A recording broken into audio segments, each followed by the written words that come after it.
Cala Kramerova ulička u Kuli už 2 dni od rana do večara vyplnjena zo skvecom. Tohoročný festival kveca pozberal vece jak 50 vykladačoh, z čoho až polovka mali produkovatelje z kulskej opštini.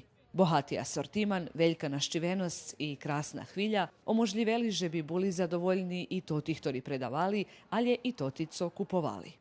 Вчера, наприклад, люди tu nie može bilo prejsť, bilo polne. Cali deň люди ходили. Znači, že i ljudi da co obačeli, že še robi da co u Kuli dešava, Paći še bars. Bars jest veljokveca i možemo povedati ceni pristupačni. Každy može da najde da co se za sebe. Jest i taki to ti trenici, jest za balkoni, za hradki. Každy može da najde co se i co može ljubi, co može paći. Festival kveca naščiveli da skeljo stotki hraždanje z Kuli i sušednih mestoh, a okrem kveca najbaržejše predavala oprema za hortikulturu, a tiži dekoracija i aranžmani za veljkonocni šveta.